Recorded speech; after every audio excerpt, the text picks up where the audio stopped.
Hi, all teachers and pupil teachers.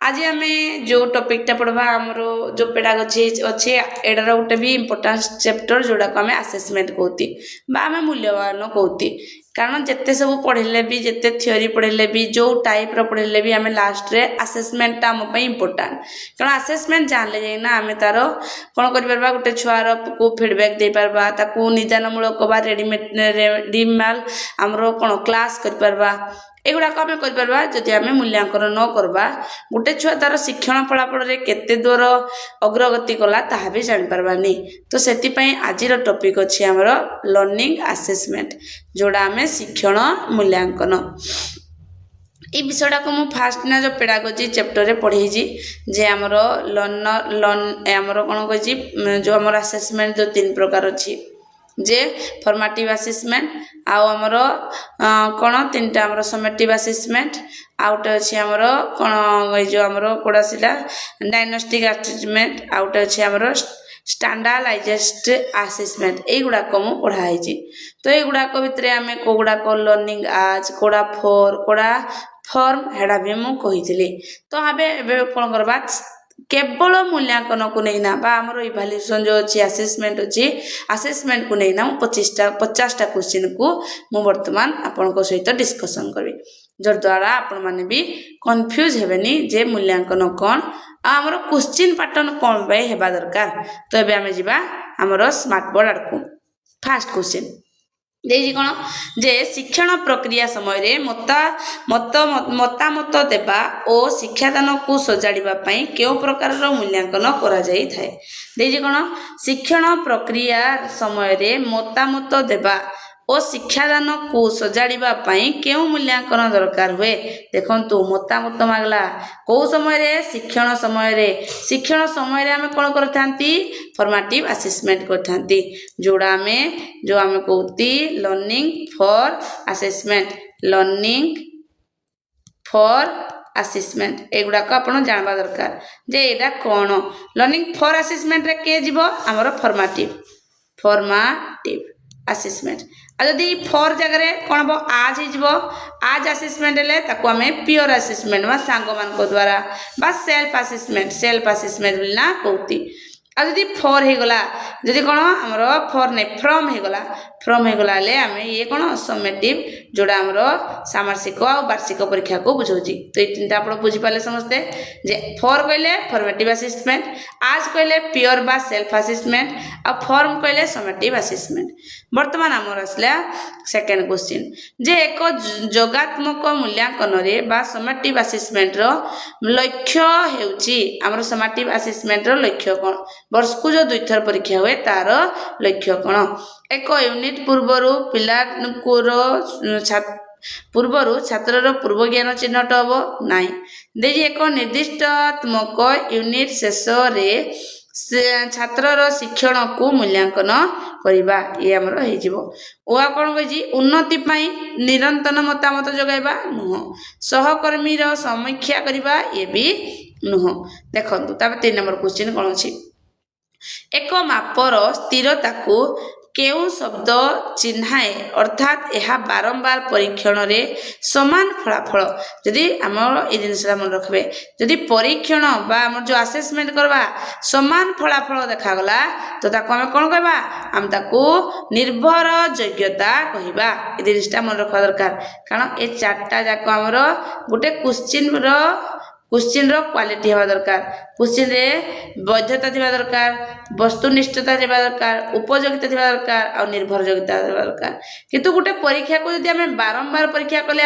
समान फलाफल मिलबो ताको निर्भर योग्यता गुण बोली कुहा जाए 4 नंबर देखिए एक परीक्षा को वैध बोली विवेचना करा जाए जदि आम आपको केतला विवेचना करबा वैध बा वैलिड बोली करबा जहाँ मापिबा को उद्दिष्ट ताहा जदि मपा जाउजी जदि मु एई टॉपिकटा तुमको पढ़ेली सपोज गोटे टॉपिक पढ़ेली जदि क्वेश्चनटा एई टॉपिक रु आस्थिबो तो सी वैलिड बोली ना आमे कहिबा बुझी पाले एटा को कहा जाए हमरो जहाँ पढ़ा जाउजी ताकू नै ना यदि क्वेश्चन करबा स्कोर नुह बा स्थिर स्कोर नुह बा पक्षपात नुह तापरे देजी निदानकारी मूल्यांकन बा डायग्नोस्टिक असेसमेंट मुख्यतः कहीं व्यवहार करा जाए डायग्नोस्टिक बा निदानमूलक कौन पाई व्यवहार करा जाए देखंतु ग्रेड दवा पाई नुह जड़े छात्र निर्दिष्ट शिक्षण शक्ति और दुर्बलता अभाव चिन्हट करने आमे गोटे रोग होइछि डायग्नोस्टिक रोग होइछि हम ताको ब्लड टेस्ट करती आमे डायग्नोस्ट करती जे को भलिया रोग होइछि सेही बेला आमे काहाकू चिन्हबा जे गोटे छात्रर निर्दिष्ट शक्ति बा दुर्बलता को चिन्हबा पई ताबरे आसला 6 नंबर क्वेश्चन एई जो 50टा क्वेश्चन करबी 50टा क्वेश्चन बहुत इंपोर्टेंट तो आपण माने बहुत ध्यानर सहित ए वीडियोटा को देखिबे निम्नलिखित मध्यरु केउंटी एक प्रदर्शन आधारित मूल्यांकन बा परफॉर्मेंस बेस्ड असेसमेंट रो उदाहरण अटे प्रदर्शन मूलक रे कि हमर जीव देखंतु मल्टीपल चॉइस एटे कोन कहछि प्रदर्शन जणे छात्रक उपस्थापना बा प्रदर्शन जोड़ा सी स्टेज रे प्रदर्शन दबो हमर क्विज आंसर नुह बा हमर फिलअप नुह प्रदर्शन मूलक माने गुटे छुआडे जाइना परफॉर्म करबो आज से टीचर हमर कोणे पारे वितर्क होई पारे से हमर भाषण होई पारबो तो एई बेला को प्रदर्शन मूलक कहा जाए मूल्यांकन रे एक रुब्रिक्स कोन ए माने गुटे गुटे हमर कोन टूल्स को टूल्स जे असेसमेंट गुडा को हमें को भलिया करबा तो से गुडा रे हमर देजी जे कोन रुब्रिक्स ता देखंतु एक के पई समस्त संभाव्य उत्तर तालिका नुह केवल गठनात्मक मूल्यांकन पई जांच नुह एक स्कोरिंग कार्ड जहा मानदंड और प्रदर्शन स्तर को रूपरेख देई थाए ये कौन स्कोरिंग कार्ड जोड़े रूपरेख दिया जाई थाए छात्र मानक द्वारा व्यवहृत एक आत्म मूल्यांकन उदाहरण ये भूल जेते बेले जणे छात्रंक प्रदर्शन को सेही समान परीक्षा देउथिबा अन्य मानकर प्रदर्शन सहित तुलना करा जाए ताहाकू कोन बोली कहा जाए बहुत भिड़ लगुच ना खाली आप क्वेश्चन बुझवा को हेबो जे कोन कहि जेते बेले जणे छात्रंक प्रदर्शन को सेही समान परीक्षा देउथिबा अन्य मानकर प्रदर्शन सहित तुलना करा गले ताको कोन करा जिवो ताको कहा जिवो मानक संदर्भित मूल्यांकन बा नॉर्म परफॉर्मेंस नॉर्म रो अर्थ होला हमरो जो परीक्षा दोती आमे रे कोन करूती मेरिट असला 1 नंबर रे 2 नंबर रे 3 नंबर रे 4 नंबर रे 5 नंबर रे ये जो मेरिट असला ये पाइजी 90 ये पाइजी 88 तो ये 90 और 88 भीतर तुलना लागने ये तुलना को नॉर्म बोली कहा जाए आ हमरो क्राइटेरियन का कहा जाए क्राइटेरियन हला उटे 70% हेले पास ये 70% रे जतकी जण थिबे समस्त हेबे पास एटा को कहा जाए क्राइटेरियन नॉर्म बोले बुझरे आपण जदी तुलना हला ताको कहा जिवो नॉर्म देखो तो एटा दे दीजी जे क्राइटेरियन कहा को कहा जाए देखंतु एटा ऑप्शन क्या देजी श्रेणी रे हाराहारी स्कोरिंग सहित समान नुह एटा कोन एक पूर्व स्थापित मानक किंबा लक्षण शिक्षण लक्ष्य सहित एटा हबो ना हमर देजी विद्यालय रे हासिल करथवा सर्वाधिक स्तर स्थित नुह अतीत सहित नुह ये पूर्वरु गुटे परसेंटेज थिबो 50% एई 50% हेले जिंदी हमर ओटीटी हो किंबा सीटीएट हो एगुडा कोन ओटीटी रे हमर बीसीएससी पिला मानकर 75 मार्क रेबा दरकार एई 75 मार्क टा पूर्व निर्धारित ये कोन हे जिवो हमर मानक संदर्भीय मूल्यांकन जाई परिबो बुझी पारले आपण माने ये हला हमर मानदंड होले क्राइटेरियन आ नॉर्म हला मानक जेतला जेटी बा हमर असिस्टेंट टीचर बारबो जो मेरिट आसुजी जो हमर नॉर्मलाइजेशन आसुजी से जिवो नॉर्म आउ जो ओटीएटी सीटीटी ओएसएसटी एगुडा करबो कोन हमर क्राइटेरियन बुझिला एतके आपण बुझबे तापरे 10 नंबर क्वेश्चन केउ प्रकारर मूल्यांकन रे प्रायतः छात्र माने वास्तव दुनिया रो कार्य रे ज्ञान और कौशल प्रयोग सहित सामिल थांती रे हमर का सहित सामिल थांती हमर प्रामाणिक मूल्यांकन माने हमर का सहित मूल्यांकन प्रायतः छात्र छात्री वास्तव दुनिया वास्तव सहित की हेबो हमर ऑथेंटिक हला बुझेला जिनसरा मन रखबा तापरे 11 नंबर छात्र मानकू सेमानक कार्य रे उन्नति आनिबारे सहाय्य करिबा पई विस्तृत सूचना देबा प्रक्रिया को कौन कह जाए उन्नति आनिबा पई हेले हमको मतामत देबाक पड़बो फीडबैक देबाक पड़बो एटा कोड रे हुए हमरो फॉर्मेटिव असेसमेंट रे हुए जोड़ा को हम कहती गठनमूलक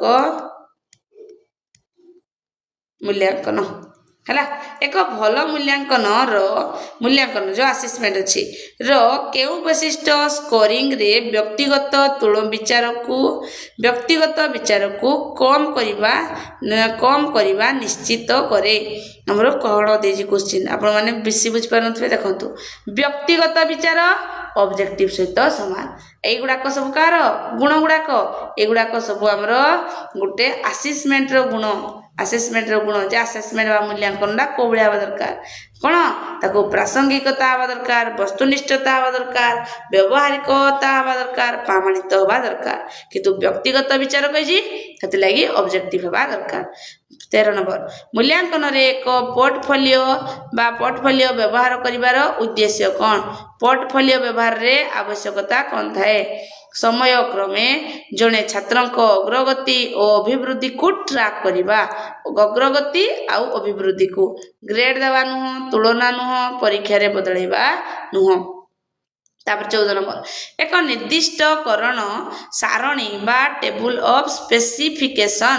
मुख्यतः कहीं व्यवहार होता है आमर सारणीटा कौन पाई व्यवहार होता है एक परीक्षा रे चूड़ांत पास रे स्कोर निर्णय करवा नुह ग्रेड करवा नुह एक परीक्षा यार निर्देशमूलक गुरुत्व अनुजाई विषय वस्तु और कौशल गुड़ी को आवृत करे कि नहीं ताहा निश्चित करवा पाई बुझेला गोटे टेबुल रे तार सब गुण गुड़ी को विषय वस्तु को आ कौशल गुड़ी को आमे चिन्हट करवा बुझेला 15 नंबर क्वेश्चन एक बहु विकल्प प्रश्न फॉर्मेट व्यवहार करिवार मुख्य सुविधा कौन अटे मल्टीपल चॉइस क्वेश्चन देले कौन प्रॉब्लम हबो कौन हमरो सुविधा हबो यह एक उच्च स्तरीय चिंताधारा को माप करे भूल यह संपूर्ण भाव में अनुमान रु दूर को जाए नुह यह व्यापक विषय वस्तु आवृत और वस्तुनिष्ठ स्तरीय करने को अनुमति दिए ये हमर करेक्ट आंसर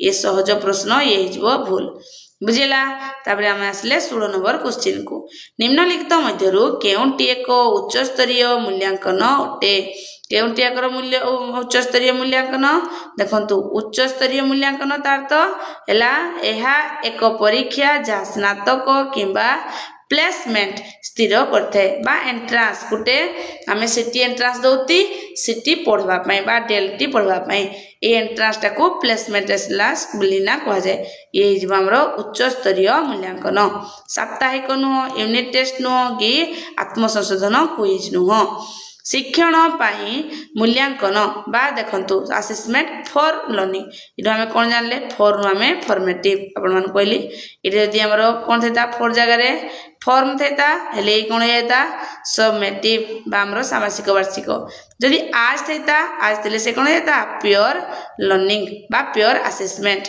बुझियला एतकी जो आम जानले फॉर्मेटिव रो मूल्यांकन करिवार भूमिका कौन फॉर्मेटिव रो मूल्यांकन करी भूमिका कौन अछि से छात्र मन को मान्यता दिए ये हला भूल आंसर ये कौन शिक्षादान को मार्गदर्शन करिवारे और छात्र से जो शिक्षण रे उन्नति आनिबारे आम कौन मार्गदर्शन करिवो आ उन्नति आनिबो जोडरे कौन हबो जणे फीडबैक शिक्षक फीडबैक देई पारबे आउ रिमेडियल क्लास करी पारिबे बुझेला यथार्थ को प्रदान करे रेकर्ड सृष्टि करे भूल आंसर जेते बेले एक मूल्यांकन जुक्तियुक्त समय और मूल्य सीमा मध्य रे सहज रे परिलिखित एवं स्कोर हेबा पाई डिजाइन करा जाई थाए एहार भल कौन अटे क्वेश्चन आसला केते डिफिकल्ट पढ़ला बेलिया किंतु कौन कही जेते बेले मूल्यांकन जुक्तियुक्त समय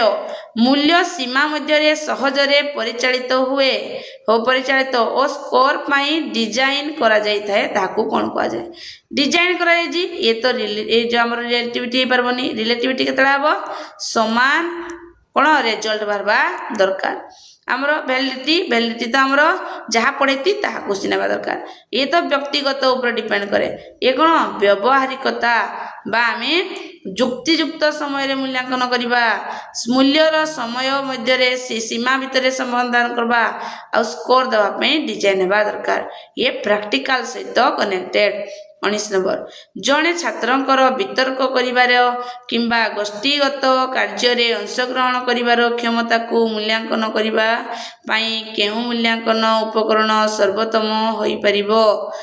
କେଉଁ ମୂଲ୍ୟାଙ୍କନଟା ଦେଖନ୍ତୁ, ବ୍ୟକ୍ତିଗତ କହିଛି ବିତର୍କ କରିବାର ଆଉ ଗୋଷ୍ଠୀଗତ କାର୍ଯ୍ୟରେ ଅଂଶଗ୍ରହଣ କରିବାର, ସେଥିପାଇଁ ପରିବେକ୍ଷଣ ଯାଞ୍ଚ ବା ରୁବ୍ରିକ୍ସ ଏ ବ୍ୟବହାର କରିବା ଦରକାର। ସତ୍ୟ ମିଥ୍ୟା ନୁହଁ, ଛୋଟ ନୁହଁ, ମାନବିକତା ନୁହଁ। ମୂଲ୍ୟାଙ୍କନ ସନ୍ଦର୍ଭରେ ପକ୍ଷପାତ କାହାକୁ କୁହାଯାଏ? ପକ୍ଷପାତ ଆମେ କାହାକୁ କହୁତି? ପକ୍ଷପାତ ଆମେ କାହାକୁ କହୁତି? ଦେଖନ୍ତୁ, ଯେଉଁ ପ୍ରଶ୍ନ ଗୁଡ଼ିକ ଛାତ୍ରମାନଙ୍କ ପାଇଁ ଅତ୍ୟଧିକ କଷ୍ଟକରଟା ପକ୍ଷପାତ କି ନୁହଁ? କ'ଣ ଗୋଟା ପକ୍ଷପାତ?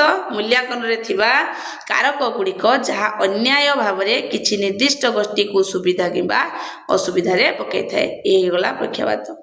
ଏକାଧିକ ପ୍ରଶ୍ନ ପ୍ରକାରର ବ୍ୟବହାର ଭୁଲ। ବ୍ୟକ୍ତିଗତ ମତାମତ ଦେବାର ପ୍ରକ୍ରିୟା ଇଏ ହେଇଯିବ ଆମର ଭୁଲ। ତାପରେ ଆମେ ଆସିଲେ 21 ନମ୍ବର କ୍ୱେଶ୍ଚିନ୍କୁ। କ'ଣ କହିଛି 21 ନମ୍ବର କ୍ୱେଶ୍ଚିନ୍ ଦେଇଛି? ଶିକ୍ଷଣ ଭାବରେ ମୂଲ୍ୟାଙ୍କନ ବା ଆସେସମେଣ୍ଟ ଆଜ୍ ଲର୍ଣ୍ଣିଂ, ଏଇଟା କାହା ସହିତ କହିଲି? ଇଏ ହେଲା ଆମର ପିଓର ଲର୍ଣ୍ଣିଂ ଆଉ ସେଲ୍ଫ ଲର୍ଣ୍ଣିଂ। ପିଓରକୁ ସେଲ୍ଫ ର ପ୍ରାଥମିକ ଧ୍ୟାନ କ'ଣ ଅଟେ? 21 ନମ୍ବର କ୍ୱେଶ୍ଚିନ୍ ଦେଖନ୍ତୁ, ଏରେ ଗ୍ରେଡ୍ ପାଇଁ ଛାତ୍ରଙ୍କର ଶିକ୍ଷଣକୁ ଶିକ୍ଷକ ମୂଲ୍ୟାଙ୍କନ କରିବେ। ଇଏ ଶିକ୍ଷକ ହିଁ କରିବେନି, ସେ ନିଜେ କରିବ ନହେଲେ ସାଙ୍ଗ କରିବ। ଅଭିଭାବକମାନେ ସେମାନଙ୍କର ପିଲାଙ୍କର ଗୃହ କାର୍ଯ୍ୟକୁ ମୂଲ୍ୟାଙ୍କନ କରିବେ ନୁହଁ। ଛାତ୍ରମାନେ ମେଟା କଗ୍ନିଟିଭିଜିମ୍ ବିକାଶ କରିବେ ଓ ସେମାନଙ୍କର ଶିକ୍ଷଣର ଆତ୍ମ ନିୟନ୍ତ୍ରଣ, ସେଲ୍ଫ କହିଥିଲି, ଆତ୍ମନିର୍ଭରତା, ଇଏ ହେଇଯିବ ଆମର ଆନ୍ସାର। ବୁଝିପାରିଲେ? এই আসেসমেন্ট কোশ্চেনটাକୁ ଆମେ ଯଦି ଠିକ୍ ସେ ବୁଝିବା ଯେନା ଆମକୁ କରେକ୍ଟ ଆନ୍ସର ମିଳିବ। ତ ଆପଣମାନେ ମୁଁ ଯେମିତି ପଢ଼ଉଛି ଆପଣମାନେ ପୁରା ଧ୍ୟାନର ସହ ଦେଖିବାକୁ ପଡ଼ିବ এই ବିଷୟଟା। କେଉଁ ପ୍ରଶ୍ନଟି ସୂଚାଏ ଯେ ଏକ ପରୀକ୍ଷାର ସମସ୍ତ ବିଷୟବସ୍ତୁ ପରୀକ୍ଷା କରାଯାଉଥିବା ସମସ୍ତ ବିଷୟକୁ ଆମର କଣ୍ଟେଣ୍ଟ ଡାଇମେନ୍ ଯଥେଷ୍ଟ ଭାବରେ ପ୍ରତିନିଧିତ୍ୱ କରିଥାଏ? କିଏ କରେ? ଦେଖନ୍ତୁ, କଣ୍ଟେଣ୍ଟ ଦେଇଛି, କଣ୍ଟେଣ୍ଟରୁ କୋଡ଼ା ହେବ କଣ୍ଟେଣ୍ଟ ଭ୍ୟାଲିଡିଟି, ଇଜି ହେଇଗଲା ନାଇଁ? କଣ୍ଟେଣ୍ଟ ଡାଇମେଣ୍ଡରୁ କଣ୍ଟେଣ୍ଟ ଭ୍ୟାଲିଡିଟି ତ ଥାଏ, କିନ୍ତୁ ଆମର କେତେଟା 4 ପ୍ରକାର ଭ୍ୟାଲିଡିଟି ଅଛି। ସେ 4ଟା ଭ୍ୟାଲିଡିଟି ଭିତରୁ କଣ୍ଟେଣ୍ଟ ଭ୍ୟାଲିଡିଟିଟା ଇମ୍ପୋର୍ଟାଣ୍ଟ। ଯେଉଁ କଣ୍ଟେଣ୍ଟଟା ପଢ଼େଇବା ସେଇ କଣ୍ଟେଣ୍ଟ ଉପରୁ କ୍ୱେଶ୍ଚିନ୍ ଆସିବ। ଯଦି ଏକ ପରୀକ୍ଷା ପୁରୁଷ ଛାତ୍ରଙ୍କ ତୁଳନାରେ ମହିଳା ଛାତ୍ରଙ୍କର ଭବିଷ୍ୟତର ପ୍ରଦର୍ଶନକୁ ନିରନ୍ତର ଭାବେ କମ୍ ଭବିଷ୍ୟତବାଣୀ କରେ, ତେବେ ତାକୁ ଆମେ କେଉଁ ଅଭାବ ଅଛି ବୋଲି ନା କହିବା? ତାକୁ ଆମେ ନ୍ୟାୟ ବୋଲି ନା କହିବା, ଯେ ପୁଅ ଝିଅ ଭିତରେ ପାର୍ଥକ୍ୟ କରୁଛି। ବିଷୟବସ୍ତୁ ବିଶ୍ଳେଷଣ ହେଉଛି ଏକ ପ୍ରକ୍ରିୟା ଯାହା ବ୍ୟବହୃତ ହୁଏ। ଯେଉଁ ଆମର ବିଷୟବସ୍ତୁର ବିଶ୍ଳେଷଣ ଅଛି ତାକୁ କ'ଣ କରିବା ଦରକାର?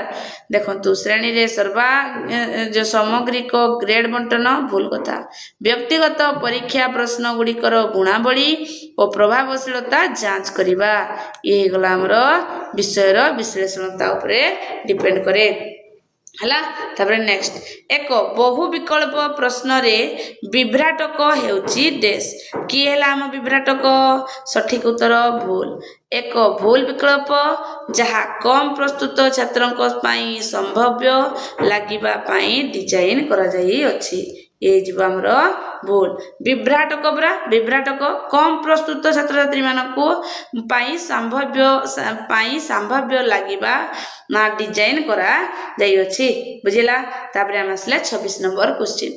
କେଉଁ ପ୍ରକାରର ମୂଲ୍ୟାଙ୍କନ ଏକ ନିର୍ଦ୍ଦିଷ୍ଟ କ୍ଷେତ୍ରରେ ଜଣେ ଛାତ୍ରଙ୍କର ସାମର୍ଥ୍ୟ କିମ୍ବା ଭବିଷ୍ୟତରେ ସଫଳତା କୁ ମପା ଯାଇଥାଏ? ଆମର ଭବିଷ୍ୟତ କଥା କହିଲା, ସାମର୍ଥ୍ୟ କଥା କହିଲା, ଏ ଯେଉଁ ଆମର ଅଭିଜ୍ଞତା ବା ଆପ୍ଟିଚ୍ୟୁଡ୍ ଟେଷ୍ଟ ବୋଲି କହିପାରିବା। ଆଚିଭମେଣ୍ଟ ଟେଷ୍ଟ ହେବନି, ଏ ବି ହେବନି, ଡାୟଗ୍ନୋଷ୍ଟିକ୍ ବି ହେବନି। ଆପ୍ଟିଚ୍ୟୁଡ୍ ଟେଷ୍ଟ କେତେଟା କୁହେ? ଭବିଷ୍ୟତ ପାଇଁ ସଫଳତା ମାପା ଯାଇଥାଏ ଯେତେବେଳେ। ଏକ ମୂଲ୍ୟାଙ୍କନ ପଦ୍ଧତି ଯେଉଁଠାରେ ଛାତ୍ରମାନେ ପରସ୍ପରର କାର୍ଯ୍ୟକୁ ସମାଲୋଚନା ଭାବରେ ମୂଲ୍ୟାଙ୍କନ କରନ୍ତି ଏବଂ ପରାମର୍ଶ ଦିଅନ୍ତି, ତାହାକୁ କ'ଣ କୁହାଯାଏ? ଛାତ୍ରଛାତ୍ରୀମାନେ ପରସ୍ପର ଆଲୋଚନା କରିବେ, ତ ସିଏ କ'ଣ ହେଇଯିବ? ପିଓର ଆସିସମେଣ୍ଟ। ସେଲ୍ଫ ଆସିସମେଣ୍ଟ ନୁହଁ, ଟିଚର ନୁହଁ, ଆଉ ସମାଟିଭ ବି ନୁହଁ। एक परीक्षा रे माध्य बा मीन स्कोर गणना करने समय आपण कौन खोजी थांती आमे कौन खोजती हाराहारी स्कोर को कहती मीन अर्थ हाराहारी स्कोर ए तीनटा भूल कथा तापर आइले आमे 29 नंबर निम्नलिखित मध्यरु केउंटी उच्च स्तरीय चिंताधारा कौशल जेभलिया संश्लेषण एवं मूल्यांकन करिबा पई सबुठारु उपयुक्त पद्धति होई परिबो उच्च स्तरीय कथा उच्च स्तरीय भितरे के जीवो विस्तृत उत्तरमूलक उच्च स्तरीय माने से क्रिएटिविटी आसबो क्रिएटिविटी केतला लिखबो जेतला से उठे रचना लिखबो रचना रे आमे ता कोन ताकू आमे व्यक्तिगत भाव रे जांच करबा तो ये जीवा हम विस्तृत एगुडा को परीक्षा उपयोगी किंतु हायर स्टडी पई नो सेति पई ओएस किबा आईएस लेवल को हमको डिस्क्रिप्शन रे लिखवा को दियंती तापरे मूल्यांकन रे हेलो इफेक्ट काहाकू कुहा जाई थाए आकु भी हमें बुझवा दरकार काहाकू हेलो इफेक्ट कुहा जाई एक नंबर को ऑप्शन छात्र माने भलो प्रदर्शन करंती कारण से माने जानती जे से माने देखा जाउची से मानंकू देखा जाउची जणे मूल्यांकनकारी रो छात्र उपरे सर्वा जो सामग्रिक धारणा निर्दिष्ट कार्य गुडी करे स्कोर को प्रभावित करिबा ये गला हमरो हालो इफेक्ट कोन जणे मूल्यांकनकारी रो छात्र उपरे सर्वा सामग्रिक धारणा निर्दिष्ट कार्य गुडी कर स्कोर को प्रभावित करिथाय एक परीक्षा प्रश्न साधारण छात्रक पई अत्यधिक कष्टकर हुए परीक्षा स्कोर उपरे एक उच्च परिवेश प्रभाव देई थाए तापरे हमें आसले 31 नंबर क्वेश्चन कौन अच्छे जड़े शिक्षक लैब परीक्षण समय रे छात्रों द्वारा प्रदर्शित कौशल को चिन्हित करने एक जांच तालिका प्रस्तुत करने मुख्यतः केउ प्रकार मूल्यांकन होता है को प्रकार मूल्यांकन होता है देखंतु जांच कही लैब परीक्षण कही लैब परीक्षण अर्थ पर्यवेक्षण करवा यदि टीचर करबो छुआ ताकू देखबो तो एटा को रिटिन हेबनी सेल्फ हेबनी पोर्टफोलियो हेबनी ऑब्जर्वेशन हेबो देजी मूल्यांकन रो परीक्षण रे मानक विचुक्ति कोन माप करथाय हम मानक विचुक्ति रे हमें कोन मापी थांती आमे मध्यबिंदु मापती नाही पार्थिकोला मापतनी आमे कोन मापती मीन भरकाती आमे जेतला स्टैंडर्ड डेविएशन करथले परिसंख्यान रे म पढी जी प्रथमे मीन भरके सला परे आमे डी भरका सला परे आमे डी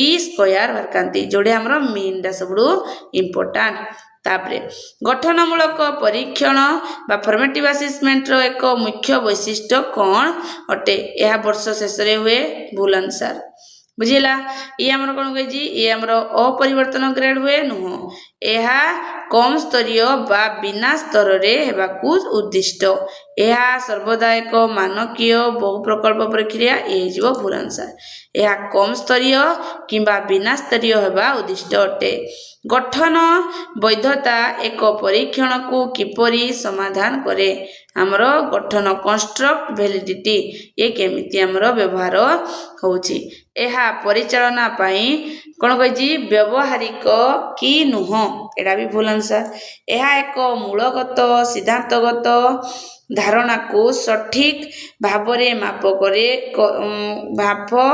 करे कि नाही जोड़े बुद्धि आ उद्देत ये हमर ठीक आंसर कंस्ट्रक्ट हमर थ्योरेटिकल बुझिला स्कोरिंग हेबनी यह भविष्य प्रदर्शन रे पूर्वानुमान दिए ये भी हेबनी केउ मूल्यांकन रणनीति मेटाकोग्निटिव को उत्साहित करिथाए मेटाकोग्निटिव अर्थ मु कोन कहितली कॉग्निटिव ऑफ कॉग्निशन बा कोन कहितली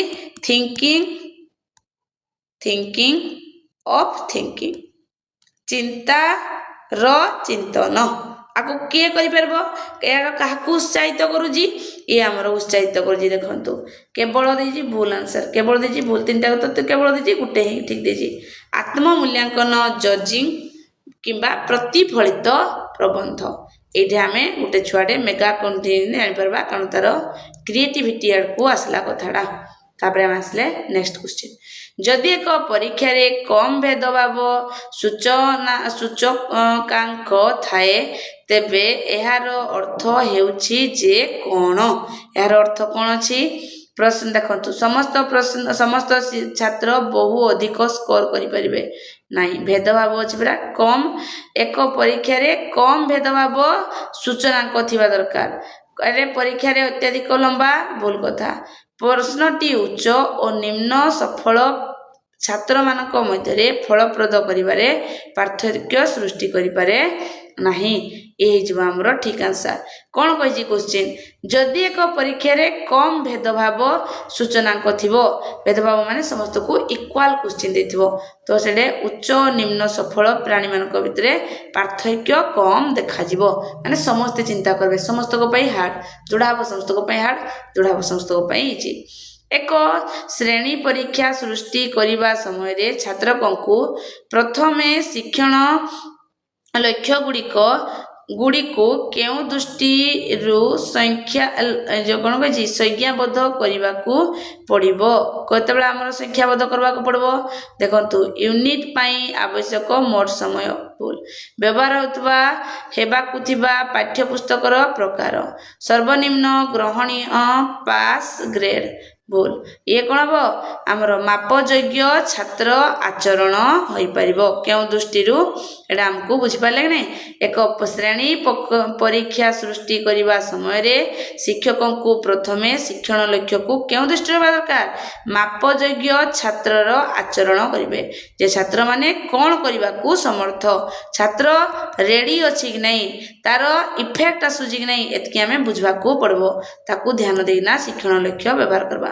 ତାପରେ ଆସିଲେ ଆମେ 38 ନମ୍ବର, ଆମର ଟ୍ରୁ ଫଲ୍ସ ପ୍ରଶ୍ନ ବ୍ୟବହାରର ମୁଖ୍ୟ ସୁବିଧା କହିନି, ଅସୁବିଧା କୋଉଟା?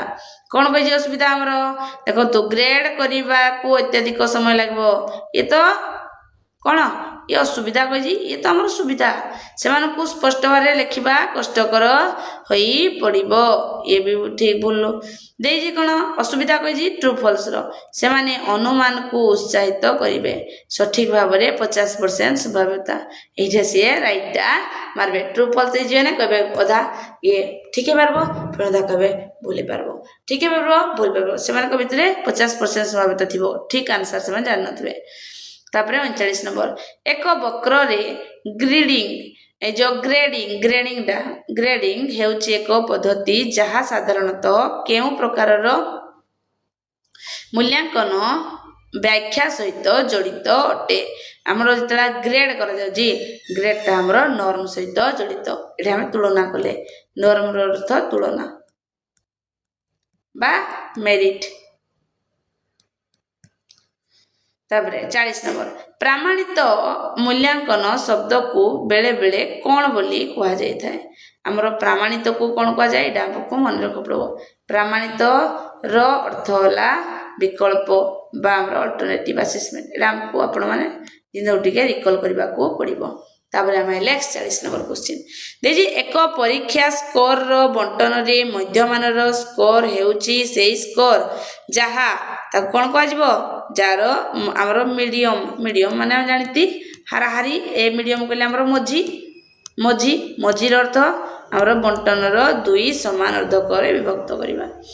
42 ନମ୍ବର, କେଉଁ ମୂଲ୍ୟାଙ୍କନ ଉପକରଣଟି ଜଣେ ଛାତ୍ରର କିଛି ସପ୍ତାହ ଧରି ଏକ ଯୁକ୍ତିକୁ ଗଠନ ଓ ସମର୍ଥନ କରିବାରେ କ୍ଷମତାକୁ ମୂଲ୍ୟାଙ୍କନ କରିବା ପାଇଁ ସବୁଠାରୁ ଉପଯୁକ୍ତ ଅଟେ?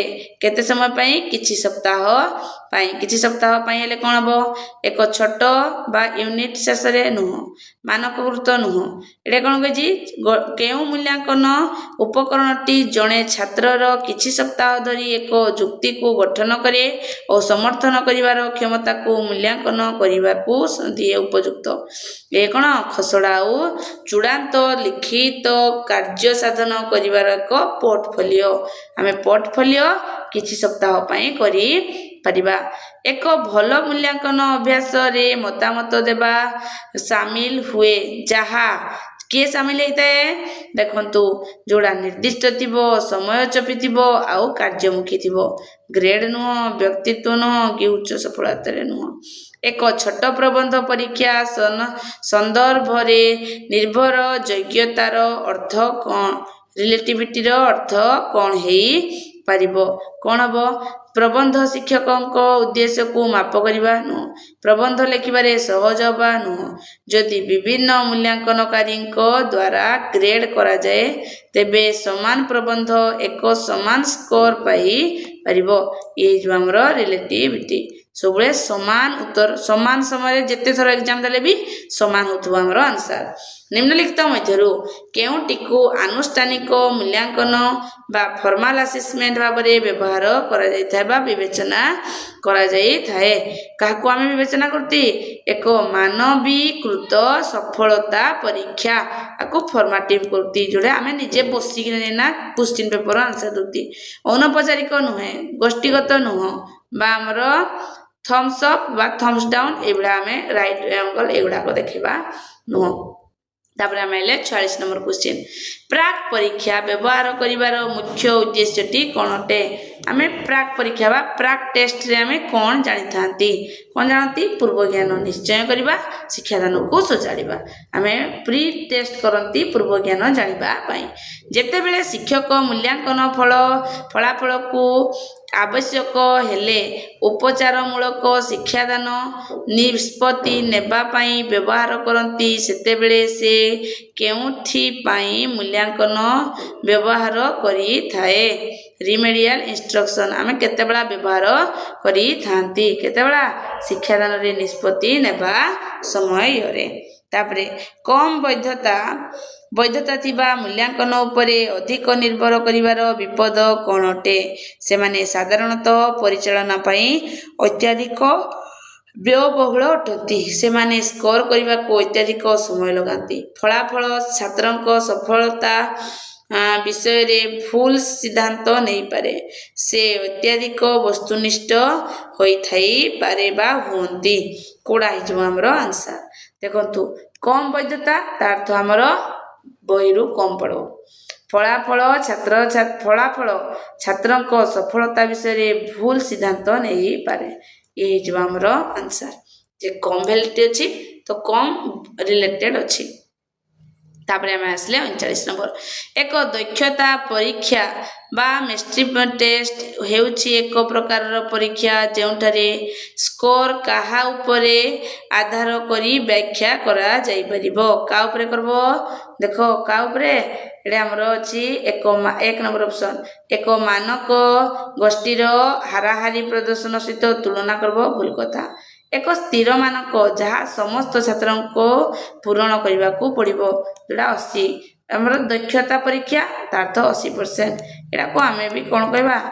ମାନଦଣ୍ଡ ସନ୍ଦର୍ଭ ବି କହିପାରିବା। ଆଇଲେ ଆମର ଲାଷ୍ଟ କ୍ୱେଶ୍ଚିନ୍ 50 ନମ୍ବର। ଏକ ପ୍ରଭାବଶାଳୀ ବହୁ ବିକଳ୍ପ ପ୍ରଶ୍ନରେ ବିଭ୍ରାଟକ ଗୁଡ଼ିକ କିପରି ହେବା ଉଚିତ? ଆମର ବହୁ ବିକଳ୍ପ ପ୍ରଣାଳୀ ମାନେ ମଲ୍ଟିପୁଲ ଚଏସ୍। ସେଠି ବିଭ୍ରାଟକ କିଏ? ଦେଖନ୍ତୁ, ଜ୍ଞାନୀ ଛାତ୍ରଙ୍କ ପାଇଁ ସମ୍ଭାବ୍ୟ। ଏଇଟା ଏଇ ଯେଉଁ ଆମର ବହୁ ବିକଳ୍ପଟା କ'ଣ ପାଇଁ? ଆମର ଭଲ ଛୁଆମାନଙ୍କ ପାଇଁ ଉଦ୍ଦେଶ୍ୟ ସମ୍ଭାବ୍ୟ କିନ୍ତୁ ସ୍ପଷ୍ଟ ଭାବରେ ଭୁଲ ହେବା। ଏଇଟା ହେଲା ଆମର ବିଭ୍ରାଟକ ମାନେ ଭୁଲ ଜିନିଷ। ତାପରେ କହିଛି ସମ୍ପୂର୍ଣ୍ଣ ଅପ୍ରାସଙ୍ଗିକ ନୁହଁ। ସମସ୍ତ ସଠିକ ଉତ୍ତର ଭୁଲ। ବହୁତ ହାସ୍ୟାସ୍ପଦ, ଇଏ ବି ଭୁଲ। 50ଟା ଯାକ କ୍ୱେଶ୍ଚିନ୍ କଲି ଆସେସମେଣ୍ଟର। ଆପଣମାନେ ବହୁତ ସାରା ଭଲ ପାଇବା ଦେବେ ଆଉ ବହୁତ ସ୍ଲୋରେ ବି ଦେଖିବେ। ପ୍ରତ୍ୟେକ କ୍ୱେଶ୍ଚିନ୍କୁ ବୁଝବା ହେଲା ଏ ବିଷୟର ଇମ୍ପୋର୍ଟାଣ୍ଟ। କାରଣ ଆମକୁ ଆସେସମେଣ୍ଟ ଜଣା, କିନ୍ତୁ ଯେଉଁ ଟୁଲ୍ସ ଆଉ ଟେକ୍ନିକ୍ ଅଛି ସେଗୁଡ଼ାକ ଆମକୁ ବା ଆମର ରିଲେଟିଭିଟି ଅଛି ତାକୁ ଆମକୁ ବୁଝିବାକୁ ପଡ଼ିବ। ତ ଆପଣମାନେ ଏଇ ବିଷୟଟାକୁ ଠିକ୍ସେ ପଢ଼ିକିନା ଆପଣମାନେ ଆସେସମେଣ୍ଟ ଉପରେ ଗୋଟେ ଧାରଣା ପାଇଯିବେ। ଆଉ ଏଇ ବିଷୟରୁ ଯେଉଁ 3ଟା ମୋଷ୍ଟଲି କ୍ୱେଶ୍ଚିନ୍ ପଡ଼ିବ, 3ଟାରୁ 4ଟା ସବୁଟିକର ଆନ୍ସର ଆପଣମାନେ ଦେଇପାରିବେ। ଏତିକି ମୋର ଆଶା। ତ ଥ୍ୟାଙ୍କ ୟୁ।